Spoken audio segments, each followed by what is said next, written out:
After completing our 2-week river cruise, Catherine and I caught a train in Budapest for the trip to her home in Switzerland. We found that European trains are very dependable, efficient, and they run on time. We learned that the hard way because we were 2 minutes late catching our connection train to Zurich from Budapest. We missed the train and had a 2-hour wait for the next one. However, we finally arrived in the city of Thun, just south of the nation's capital, Bern. The city of Thun is located in approximately the middle of Switzerland, and it turned out to be a good location as we explored the city on a beautiful day and found 2 rivers running through the center of town. All along the sidewalks by the rivers, you will find shops and quaint little restaurants. These shots were taken on a Saturday while the farmers' market was going on in the city. We were welcomed as well by this all-woman steel band.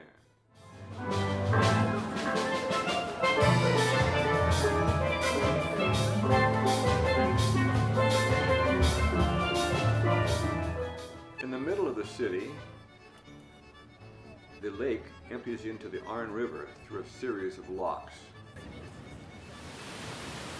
We watched this guy trying to hang 10 and catch a wave in the outflow from one of the locks.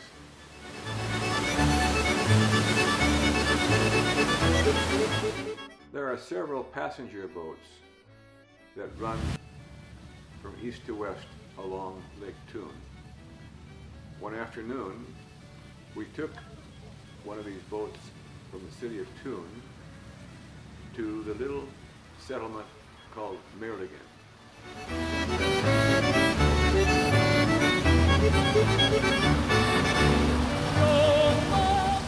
Merligen is where the chalet is located. Here is a picture of Catherine's home in Merligen, where we stayed for the 2 weeks.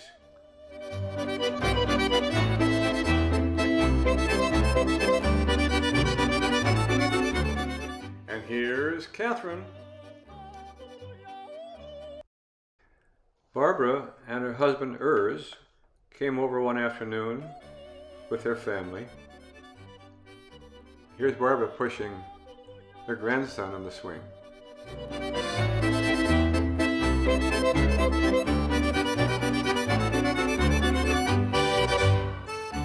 We enjoyed watching their little grandson play in the yard.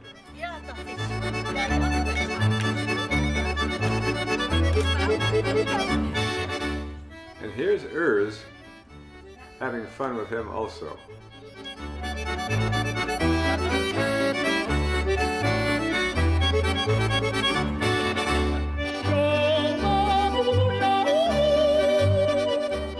One afternoon, we went over to visit Hannah and Stefan and had a lovely dinner that she had prepared. Here are views from the backyard before the sun went down. And here's a view across the lake from the backyard. Later, we took another boat from Merligen to the city of Interlaken, which is at the east end of the lake. Shown here is a steam-powered paddle boat built in 1906, and it's still running.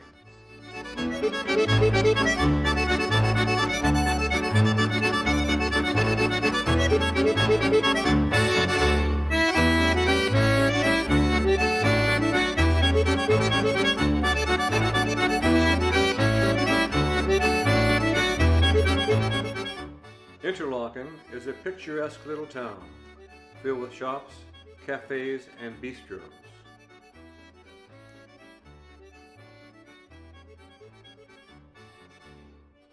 You can find all kinds of interesting things to buy here. We were surprised to hear this harp being played, and beautifully played, as we walked along the sidewalk.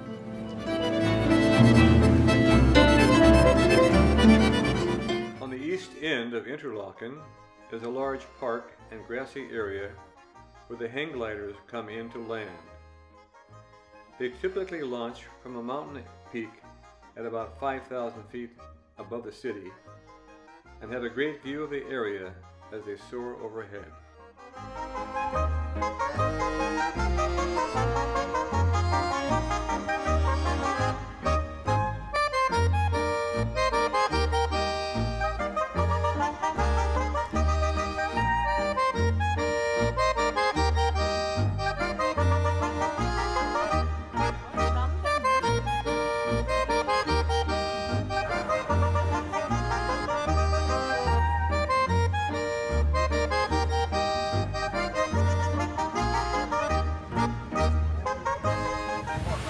If you have a special Swiss pass, travel on buses, trains, and ships there is all prepaid. We enjoyed several boat trips on Lake Thun and explored the interesting sights along the way.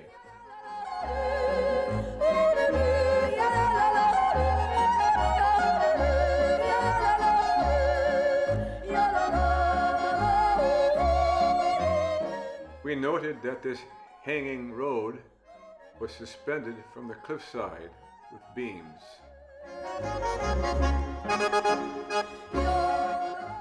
On the cruise back, we enjoyed the many interesting and beautiful vistas along the lakeside.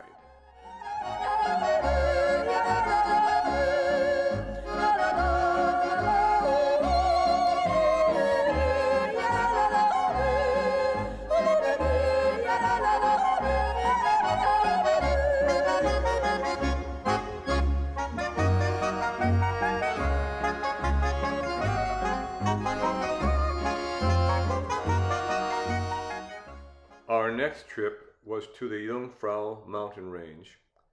It lies southeast of Lake Thun.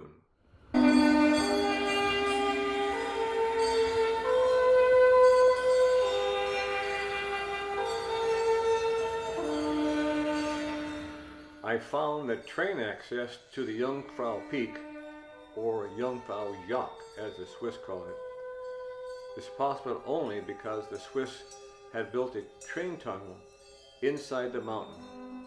It winds through 4 miles of solid rock, as in an engineering marvel in itself. The tunnel was started in 1896 and completed about 30 years later.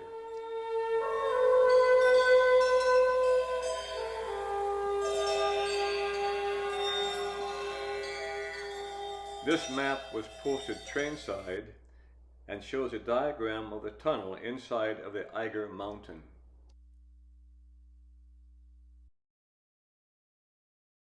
Because a normal locomotive would slip on the steep grade, they had to put a linear gear in the center of the track and a drive gear in the engine in order to propel the train upward.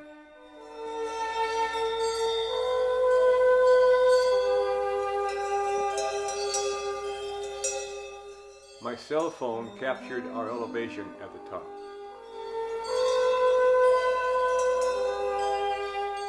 Here is one of the many glaciers that winds down from the mountain.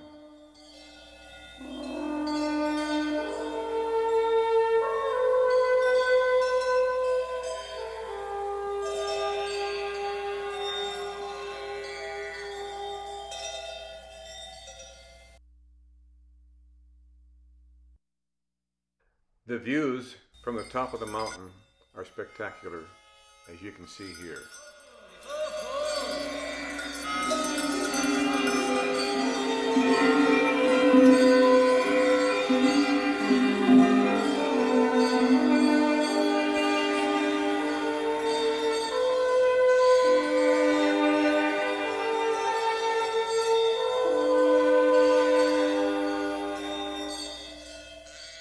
Some train-side views on our return to Interlaken.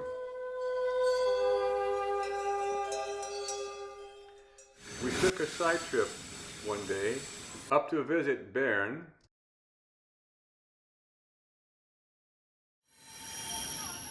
We visited the Cathedral of Bonn, a Gothic structure started in 1421.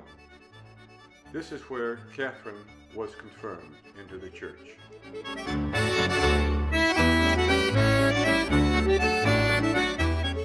Another interesting site in Bonn is this huge clock tower called the Zeitglocke, built in 1467. It not only tells the time, but the day of the week, phase of the moon, and more. Every hour, a metallic man at the top of the tower can be seen swinging a big hammer to strike a bell and ring out the hour. Here we went to see Marianne, Catherine's sister, in Bern. She prepared a nice meal for us, and we also got to meet Heiner. We will miss him a lot. Here we are with Sam and Elspeth.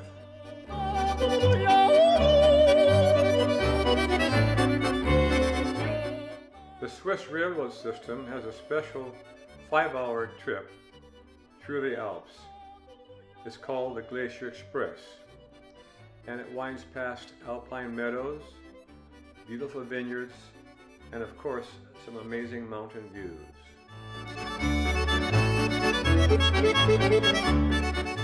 Here are a few shots out the window from that 6-hour train trip.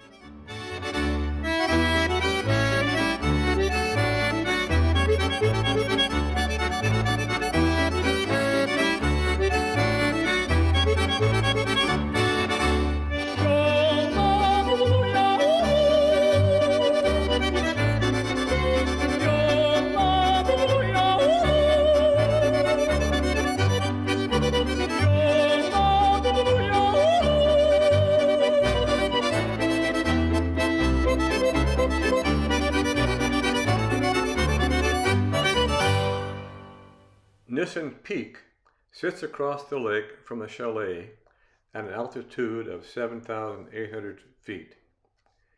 It is covered in snow during the winter, but in warmer weather there is a cable car that takes you up to the top for some fantastic views.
The steep railroad climb to the Matterhorn also requires a cog railway. As one might expect, there are many interesting sights along the way. As we passed this village of St. Nicholas, it made me wonder if this might be Santa's summer home. After arriving at the village of Zermatt, we changed trains to take us on a separate cog railway to the higher elevation and the glaciers around the Matterhorn. From there, we had the best views of the Matterhorn mountain itself.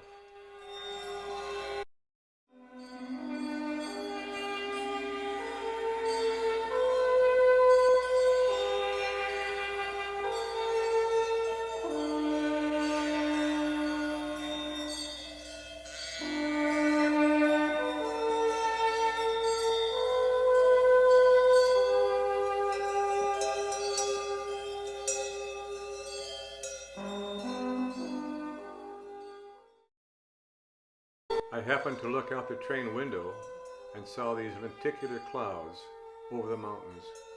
These are very unusual, and I know they are dangerous to fly in. Our last adventure was to the small hillside village of Hobkern above Interlaken. Catherine's niece and husband drove us there to see a very special Swiss tradition that only happens once a year. And this is the celebration of bringing down the cows from the Alps for the winter. The Swiss call it Zuglet, and we were very fortunate indeed to be there on that particular day.